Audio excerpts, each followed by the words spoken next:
Jake Morrison stood on the bridge of his ship and watched the alien vessel get closer to Earth. The ship looked strange with its blue lights and curved metal parts, but Jake was not scared because he knew something the aliens did not know. Earth was not what it seemed to be, and neither were humans. Dr. Amanda Walsh sat in her office, deep underground in Colorado, and smiled as she watched the same alien ship on her screens. She had been planning this moment for 20 years, ever since humans first heard alien radio signals from space.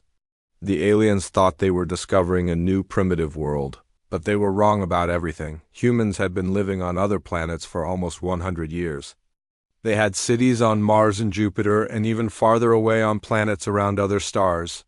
Human technology was so advanced that they could travel faster than light and talk to each other across the galaxy in seconds. But the aliens could not see any of this because humans had hidden it all very carefully. Amanda remembered the day her team first decoded alien messages. The aliens called themselves the Galactic Council, and they ruled over hundreds of worlds across space. At first, the humans were excited to learn about other life in the universe, but then they discovered the truth about how the Council worked. The Council only helped worlds that seemed weak and primitive.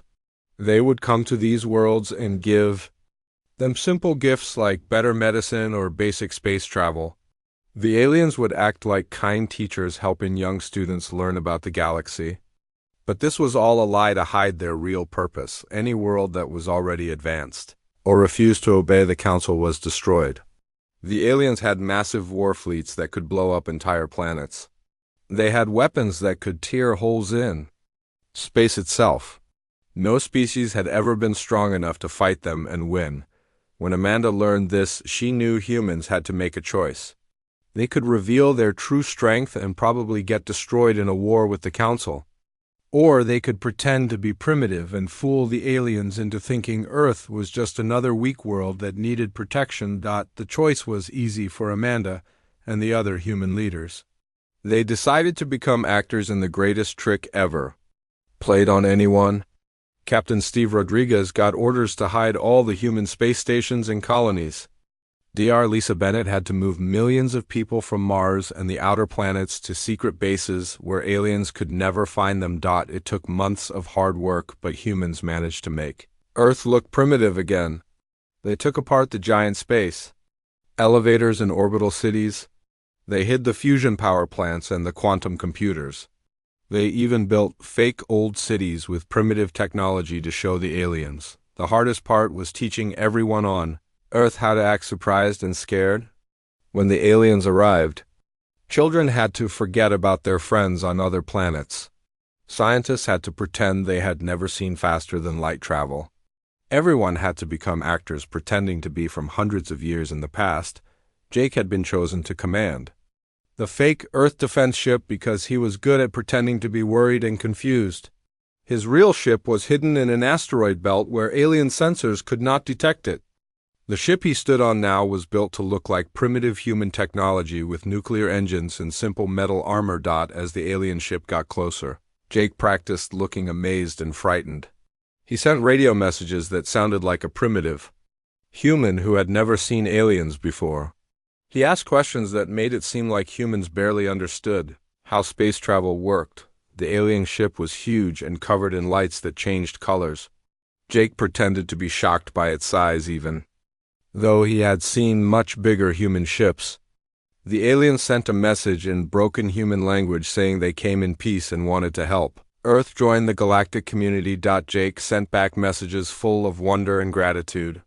He told the aliens that humans had always dreamed of meeting other life in the universe. He said Earth would be honored to learn from such advanced beings. Every word was carefully chosen to make humans seem innocent and helpless. Amanda watched from her hidden base as the alien ship landed in what used to be New York. The aliens had chosen this spot because their sensors showed it was Earth's biggest city. They did not know that the real human cities were hidden underground, or that New York was now just for show. The aliens that came out of their ship were tall and thin with crystal skin that sparkled in the sunlight. Their leader called himself Ambassador XI, and he spoke in a voice that sounded like music. He told the gathered humans that the Galactic Council was happy to welcome Earth as a protected member world. HFY explained that the Council would help humans learn about space travel and give them technology to make their lives better. He said Council scientists would teach human doctors how to cure diseases and Council engineers would show humans how to build better machines. Everything he said sounded wonderful and generous. Jake and the other fake human leaders thanked HFY many times and said Earth was lucky to have such kind aliens watching over them. They asked many questions about the galaxy and acted amazed by every answer. The aliens seemed pleased by how grateful and innocent the humans appeared to be, but Amanda and the real human leaders were not grateful at all. They knew the Council's gifts came with a terrible price. The aliens would slowly take control of Earth's resources and turn humans into slaves just like they had done to hundreds of other worlds. The only reason humans were safe was because the aliens thought they were too primitive to be a threat.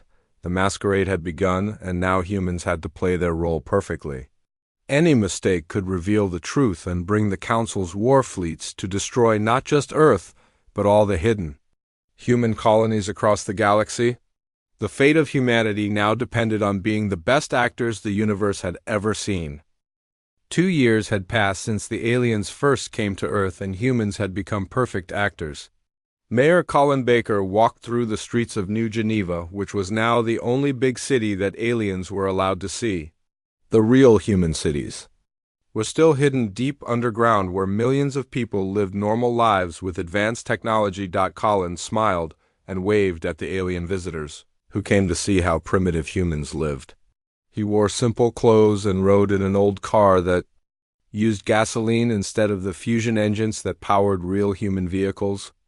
When aliens asked him about human culture, he would talk about farming and making things by hand as if humans had never learned to build robots or computers. Dr. Rachel Stone worked in a laboratory that looked like it came from a museum. She had shelves full of glass bottles and metal instruments that humans had stopped using centuries ago. When alien scientists visited her lab, she would show them experiments with chemicals and electricity while acting amazed by their advanced knowledge. Rachel was actually one of the smartest humans alive and had helped design the quantum computers that connected all human colonies. But she had to pretend to be excited about simple things like making electricity with magnets. She would gasp with wonder when aliens showed her their basic medical scanners, even though human doctors could cure diseases the aliens had never heard of. The aliens gave Earth many gifts to help humans become more advanced. They brought energy weapons that could cut through metal and medical devices that could heal broken bones quickly. Captain Alex Turner was chosen to be Earth's first astronaut, and he acted very excited when the aliens gave him a small spaceship to visit Mars. Alex had actually been born on Mars 50 years ago in a hidden city called New Olympia. He had traveled to hundreds of star systems and commanded ships that could cross the galaxy in days. But now he had to pretend that leaving Earth's atmosphere was the most amazing thing that had ever happened to him. The trip to Mars took 3 months in the alien ship, even though Alex could have made the same journey in 3 hours with real human technology. He sent radio messages back to Earth describing everything he saw as if he was the first human to ever leave the planet. He acted shocked to see that Mars had water under its surface, even though human cities there had been using that water for decades. Agent Melissa Carter had an even harder job than the others. She was part of a team that traveled to alien worlds as cultural ambassadors from Earth. Melissa had to live among the aliens and study their society while pretending to be a primitive human who was amazed by everything she saw. Melissa visited the alien capital world called Zentara Prime, where crystal towers reached into the clouds and vehicles flew through the air without wings. She acted like a simple human who had never seen such wonders while secretly studying alien technology and military strength. She took pictures with a primitive camera while her real equipment recorded everything with sensors the aliens could not detect. The aliens treated Melissa and the other human ambassadors like children who needed to be taught about the galaxy. They showed humans around their cities and explained how their machines worked using simple words, as if humans were too stupid to understand complex ideas. Melissa had to smile and nod while aliens talked down to her even though she understood their technology better than they did. Through Melissa and the other secret agents, humans learned the terrible truth about the Galactic Council. The aliens controlled over 200 worlds and billions of creatures. Any species that tried to resist was crushed by huge war fleets that appeared out of hyperspace without warning. The aliens had weapons that could make stars explode and devices that could move entire planets. Their soldiers wore armor that made them invisible and carried guns that could disintegrate matter at the atomic level. No wonder so many species chose to surrender rather than fight such overwhelming power. But humans also learned that the Council had weaknesses. The aliens were so confident in their strength that they never expected anyone to lie to them or hide their true abilities.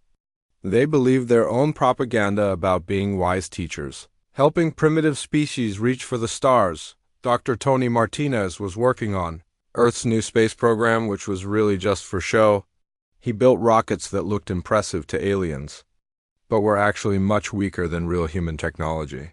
When Council observers visited his launch facility, Tony would explain how humans were trying to reach the moon for the first time. Even though human colonies there had existed for over a century, the hidden human colonies continued to grow during this time. Admiral Kevin Brooks commanded a secret fleet of ships that explored new star systems and built bases where aliens never traveled. Human scientists worked on new weapons and defenses while pretending that Earth was still learning basic physics. Engineer Sarah Fields supervised the construction of massive shipyards in empty space between the stars. These facilities used asteroids and comets as raw materials to build a fleet that could match anything the Council had. The ships were designed to look like alien technology, so Council sensors would not recognize them as human weapons. Meanwhile, on Earth the show continued. President Dan Cooper gave speeches thanking the aliens for their kindness and wisdom. He signed treaties that gave the Council permission to study human culture and help Earth develop better technology. Every word was calculated to make the aliens think humans were grateful and harmless. Dr. Helen Rodriguez made contact with resistance groups on other alien worlds. She discovered that many species were secretly unhappy with Council rule but were too afraid to rebel. Some had been slaves for so long they had forgotten what freedom felt like. Others remembered the old days but knew they could never fight the Council alone. Helen began building a network of secret allies across the galaxy. She used hidden communication channels to coordinate with rebels on dozens of worlds. Slowly and carefully, humans began sharing technology and plans with other species who wanted to break free from Council control. The aliens never suspected that their primitive human pets were actually building the largest resistance movement in galactic history.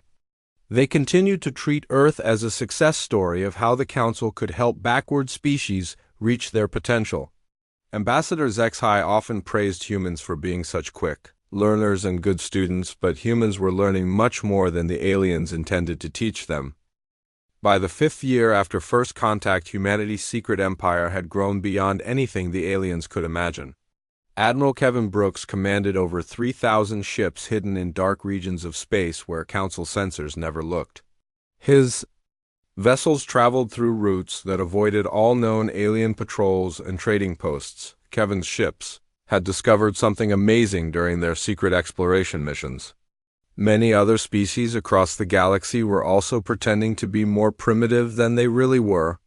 The Council's system of control had created a hidden network of advanced civilizations all playing the same game of deception. Dr. Tony Martinez was exploring the Kepler system when his sensors detected impossible energy readings from what appeared to be an empty ocean world. When his team investigated, they found an entire civilization of aquatic beings called the Veltar, who had been hiding their true technology for over 300 years. The Veltar lived in crystal cities beneath their planet's oceans and had developed biotechnology that could grow starships from living coral. Their weapons were made of engineered organisms that could adapt to any threat and heal damage instantly. But to the Council, they appeared to be simple fish people who lived in underwater caves and hunted with stone spears. Tony made contact with the Veltar leader named Depth Singer, who was amazed to meet another species that had fooled the Council. The Veltar had been waiting centuries for allies who could help them break free from alien control. They gladly joined the growing human resistance network and began sharing their advanced biological sciences. Engineer Sarah Fields made an even more surprising discovery on a forest world called Greenholm. The planet appeared to be covered in primitive plant life with no signs of intelligent civilization.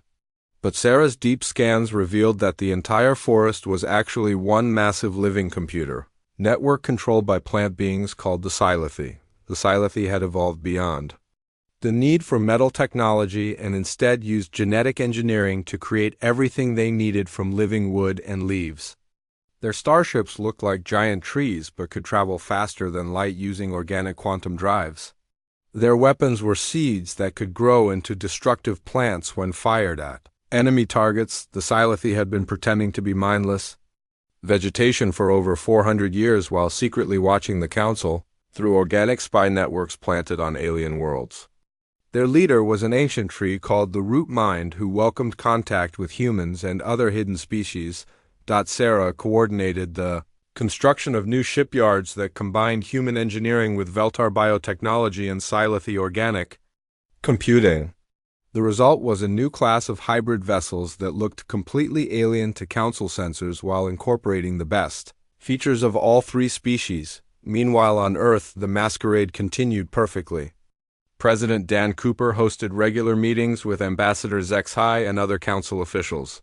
He always appeared slightly overwhelmed by their advanced knowledge while secretly coordinating with leaders of dozens of hidden colonies and allied species. Dr. Helen Rodriguez had expanded her resistance network to include rebels from 47 different worlds. She discovered that the Council had conquered and enslaved some of the most advanced species in the galaxy, including masters of dimensional technology and time manipulation. The Zephyrians had once been able to fold space and time like paper but were defeated by overwhelming Council numbers.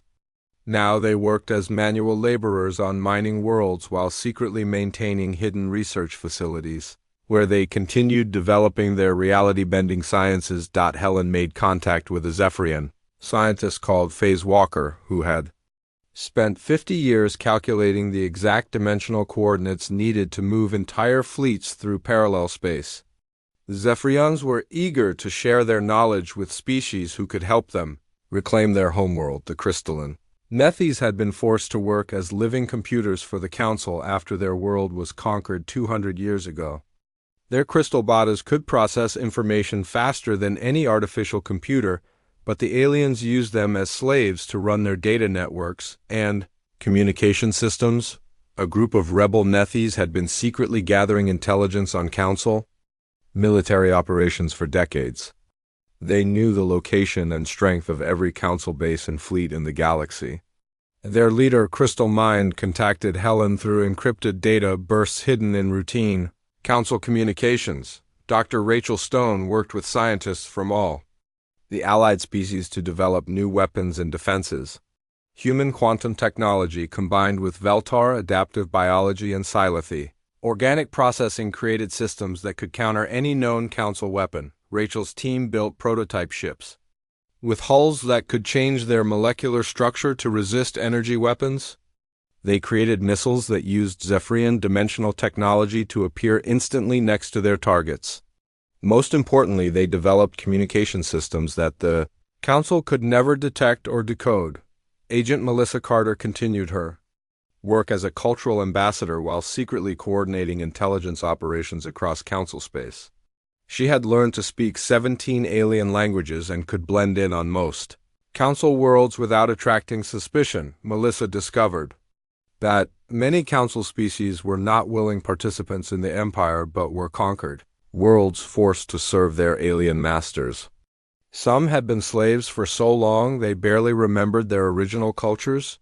Others maintained secret traditions and dreamed of the day they could be free again. Captain Alex Turner led expeditions to establish hidden bases in asteroid fields and on rogue planets that drifted between star systems.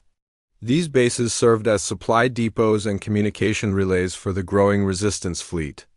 Each base was carefully camouflaged and protected by technology that made them invisible to Council sensors. Alex's teams also rescued refugees from worlds where the Council was harvesting resources or relocating populations. Thousands of beings from dozens of species found sanctuary in human-controlled space where they could live freely and contribute to the resistance effort. The network of allies grew stronger every month. Species that had been enemies under Council rule learned to work together toward their common goal of freedom. Humans served as coordinators and diplomats, helping different alien cultures understand each other and combine their unique abilities. Mayor Colin Baker hosted secret meetings in the underground cities beneath Earth, where representatives from allied species planned coordinated strikes against Council facilities.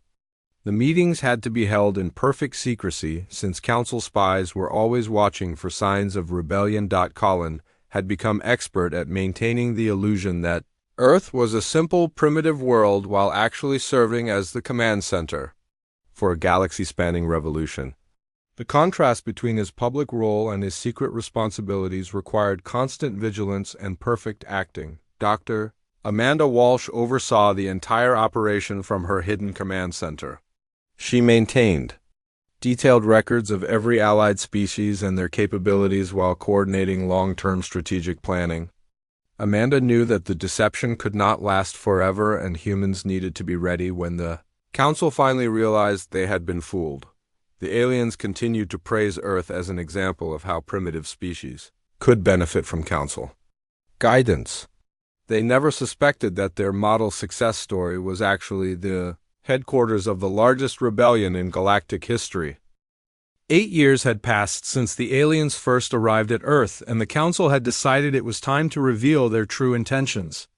Ambassador ZXHY requested a private meeting with President Don Cooper in what the aliens thought was Earth's most secure government building. The crystal being's musical voice carried a tone that Cooper had never heard before. ZXHY explained that Earth had progressed faster than expected under Council guidance and was now ready for full integration into the galactic community. This meant that humans would be relocated to specially designed worlds, where they could continue learning while Earth's resources were harvested to benefit the greater good of the galaxy. Cooper kept his expression calm and interested while his mind raced through the implications. The Council was finally showing their true face and revealing that Earth was about to become another strip-mined world with its population sent to reservation planets. This was exactly what human intelligence had predicted would happen. Cooper thanked ZXHY for the honor of full integration and said humanity was eager to contribute more to galactic civilization. He asked many questions about the relocation process and the new worlds humans would inhabit while secretly recording every detail for analysis by his hidden advisors. As soon as ZXHY left, Cooper activated emergency protocols that had been prepared for this exact moment. General Paul Harrison received the coded signal that meant Operation Mirror Shield was beginning. Across the galaxy, human agents and allied species started the final phase of their 8-year plan. Captain Emma Foster commanded a stealth reconnaissance fleet that had been tracking Council military movements for months. Her ships were positioned near every major Council base and could monitor their communications without being detected. When the activation signal came, Emma's teams began feeding false information into Council computer networks. The virus that Dr. Kim had spent years developing was finally unleashed into Council systems. The virus did not destroy alien computers, but instead made them show incorrect data about fleet positions and defensive capabilities. Council commanders would make decisions based on information that was completely wrong. Commander Nick Butler led engineering teams that had secretly placed devices near Council quantum communication networks. When activated, these devices would create interference that would make it impossible for Council forces to coordinate with each other during battle. Each alien fleet would be fighting alone without knowing what was happening elsewhere. The Council began assembling the largest invasion fleet in their history to deal with Earth's integration. 12,000 ships gathered at staging areas throughout Council space, each one armed with weapons capable of destroying entire planets. The aliens expected to face a primitive species with crude rockets and maybe a few basic Energy weapons. Admiral Kevin Brooks watched the Council fleet movements from his hidden command ship and smiled grimly. The aliens were walking into a trap that had taken 8 years to prepare. Every Council ship was being tracked by human sensors, and their exact capabilities had been studied and countered. The War Mind was the Council's most feared military commander, a biomechanical entity that had conquered over 50 worlds for the Empire. It commanded the invasion fleet from a massive dreadnought that was larger than most human cities. The War Mind had never lost a battle and expected Earth to surrender as soon as it saw the overwhelming force being brought against it. What the War Mind did not know was that humanity had been studying its tactical patterns for years through intercepted communications. Dr. Helen Rodriguez had worked with military analysts from allied species to predict exactly how the Council fleet would attack and where its weaknesses would be. The Zephyrians had calculated the precise dimensional coordinates needed to bring the entire Resistance fleet into position around Earth without being detected by Council sensors. Phase Walker and his team had spent months preparing the complex mathematics required for such a massive teleportation event. The Veltar had grown new bioships specifically designed to counter Council weapons and tactics. Their living hulls could adapt to any form of attack, and their organic weapons could heal damage faster than Council forces could inflict it. Depth Singer had prepared a fleet of creatures that looked more like sea monsters than spaceships. The Sci-Fi had cultivated vast forests of combat organisms that could function in the vacuum of space. Their tree ships carried pods filled with warrior plants that could board enemy vessels and turn their own life support systems against them. The Root Mind had grown an entire ecosystem designed for space warfare. Agent Melissa Carter was still working undercover in Council space when the invasion fleet began moving toward Earth. She managed to get aboard one of the command ships by posing as a technical specialist sent to monitor primitive human communications during the attack. From her position inside the Council fleet, Melissa could observe their final preparations and relay critical intelligence to human commanders. She watched alien officers planning the complete destruction of Earth civilization, while having no idea that their every move was being reported to their intended victims. Mayor Colin Baker prepared Earth's surface for what would appear to be a desperate last stand by primitive humans.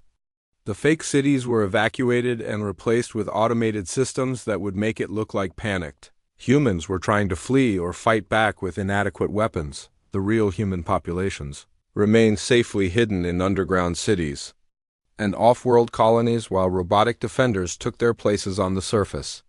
To Council sensors, it would appear that Earth was defended only by primitive missiles and energy weapons that posed no real threat to their advanced fleet. Dr. Rachel Stone worked with allied scientists to prepare the final surprise for the Council invasion. Hidden weapon platforms had been placed throughout the solar system disguised as asteroids and space debris. When activated, these platforms would reveal themselves as the most advanced military technology the galaxy had ever seen. The platforms combined human quantum engineering with Veltar biological adaptation and Sci-Fi organic computing to create weapons that could function in ways Council science could not predict or counter. Each platform was essentially a living machine that could think and adapt during combat. Captain Alex Turner commanded one of the hidden human fleets that would emerge from hyperspace when the trap was sprung. His ships were crewed by volunteers from dozens of allied species, all united in their desire to end Council tyranny forever. Alex's fleet included vessels that incorporated technology from every member of the Resistance network. Some ships could phase in and out of normal space like the Zephyrians, others could grow new weapons during battle like the Veltar, and still others could regenerate from almost any damage like the Sci-Fi. Dr. Amanda Walsh coordinated the entire operation from her deep underground command center. She had spent 8 years preparing for this moment and had contingency plans for every possible scenario. The fate of not just humanity, but every free species in the galaxy depended on the next few hours. As the Council fleet entered the solar system, Amanda activated the final phase of Operation Mirror Shield. Across the galaxy, the hidden Resistance network prepared to reveal itself and change the balance of power forever. The greatest deception in galactic history was about to end, in the most important battle ever fought. The Warmind felt confident as its massive fleet approached Earth's solar system. 12,000 council ships moved in perfect formation toward what appeared to be a defenseless world protected only by primitive orbital stations and crude human technology. The biomechanical commander had destroyed civilizations far more advanced than Earth and expected this to be another easy victory. The first sign that something was wrong came when Earth's supposedly primitive defense satellites suddenly began changing shape. The simple metal structures unfolded like flowers, revealing quantum cannon arrays that pulsed with energy no council scientist had ever seen before. The Warmind's tactical computers tried to analyze the new weapons but could not identify the technology being used. The second clue that the council had been deceived was when empty space around their fleet began to shimmer and warp. Thousands of ships materialized out of nowhere as cloaking fields dropped and hyperspace gates opened throughout the solar system. The council fleet found itself surrounded by vessels that should not have existed. Admiral Kevin Brooks transmitted on all frequencies using a voice that carried the authority of someone who had never doubted this moment would come. He identified himself as commander of the Terran Defense Force and demanded the immediate surrender of all council ships. His words were broadcast in dozens of languages to ensure every alien species could understand. The Warmind sensors were going crazy trying to process what they were detecting. The fleet surrounding them was not just human ships, but vessels from species that the Council had conquered or believed to be primitive. Veltar bioships that looked like living sea creatures swam through space next to Silithy. Tree ships covered in glowing leaves and human vessels that seemed to bend reality around them. Captain Maya Phillips led the first wave of attack ships in her vessel named Freedom's Dawn. The hull was inscribed with the names of every species the Council had enslaved over the centuries. Maya had lost her family in one of the Council's early conquests and had spent years planning her revenge. The Council fleet tried to respond with their overwhelming firepower, but discovered that their weapons were far less effective than expected. Veltar bioships absorbed energy blasts and converted them into fuel for their own systems. Silithy vessels regrew damaged sections faster than Council guns could destroy them. Human ships phased in and out of normal space, making them impossible to target accurately. The Warmind realized it was facing technology that combined the best features of dozens of different species in ways that Council science had never imagined possible. The Resistance had spent years studying Council weaknesses while developing counters to every weapon and tactic in the alien arsenal. Zephyrion dimensional fighters appeared inside Council ships without warning, having traveled through folded space to bypass their shields and armor. The crystalline warriors carried weapons that could disrupt matter at the quantum level, turning the aliens' own hulls against them. No defense could stop enemies who could ignore the normal rules of space and time. Agent Melissa Carter was still aboard the Council command ship when the battle began and watched alien officers panic as their supposedly perfect battle plan fell apart. She had sabotaged key systems during the approach and now activated hidden programs that turned the ship's own computers against its crew. The Council fleet's communication networks collapsed as Nick Butler's interference devices activated throughout the solar system. Alien commanders could not coordinate their attacks or call for reinforcements. Each ship fought alone while the Resistance forces worked together with perfect coordination. Within hours, the mighty Council armada was either destroyed or surrendering. Ships that had terrorized the galaxy for centuries were reduced to drifting wrecks or begging for mercy from species they had considered primitive. The Warmind's own flagship was boarded by human marines led by Captain Alex Turner. Alex found the Warmind in its command chamber, surrounded by the wreckage of its tactical systems. The biomechanical creature that had never known defeat stared at him with optical sensors that flickered with disbelief. Alex offered the alien commander a choice between honorable surrender or destruction. The Warmind chose surrender and transmitted the codes that ordered all remaining Council forces to cease fighting. The greatest military empire in galactic history had been defeated not by superior numbers or better weapons, but by the courage of species. who refused to accept slavery as their destiny, but the battle at Earth was only the beginning. Across the galaxy, simultaneous strikes were liberating enslaved worlds and freeing species that had been in bondage for centuries. Dr. Helen Rodriguez coordinated the massive operation from her hidden command center while resistance cells on hundreds of worlds rose up against their oppressors. The Zephyrians reclaimed their homeworld using dimensional technology to teleport their entire population back from the labor camps where they had been imprisoned. Phase Walker led the assault on the council facilities that had held his people captive and began teaching human engineers the secrets of folding space and time.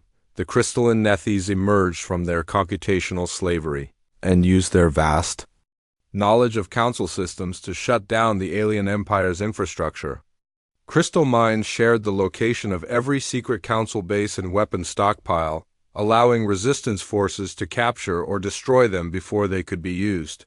Freed, Veltar spread throughout the oceans of liberated worlds, growing new coral cities and sharing their biotechnology with species who had forgotten how to live in harmony with nature.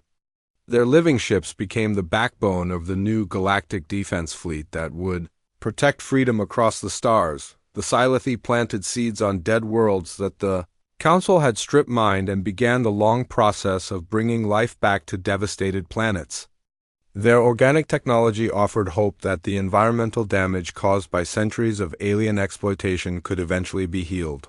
President Don Cooper addressed the galaxy from what had once been the Council's ruling chamber on their capital world. Behind him stood representatives of every freed species from aquatic Veltar to crystalline Nethys to the biomechanical beings who had once served as Council enforcers but now chose to join the Alliance of Free Worlds. Cooper spoke about the end of an age when might made right and the beginning of a new era based on cooperation rather than conquest. He announced the formation of the Free Galaxy Alliance, where every species would have an equal voice and no world would ever again have to hide its true nature out of fear. The former Council worlds were given a choice. They could join the Alliance as equal partners or remain independent as long as they agreed never again to enslave other species. Most chose to join, having learned that diversity and cooperation were stronger than tyranny and oppression. Ambassador Zexhai was among the alien leaders who requested to meet with human representatives, the crystal being who had once patronized humanity as primitive students now asked to learn from the species that had taught the galaxy a lesson in humility and strategic thinking. Dr. Amanda Walsh finally emerged from her hidden bunkers to accept the gratitude of liberated worlds throughout the galaxy. Her 8-year deception had been the key to uniting dozens of species in common cause and proving that sometimes the most primitive-appearing civilizations could accomplish what the most advanced could not. The galaxy had never seen the liberation coming because the Council's arrogance had blinded them to the possibility that their victims might be more than they appeared. Humanity's greatest weapon had not been their technology or their fleets, but their ability to inspire hope in others and show that freedom was worth any sacrifice. The age of the Galactic Council was over, and the age of the Free Galaxy Alliance had begun, with humanity serving not as rulers, but as partners in building a better future for all intelligent life among the stars.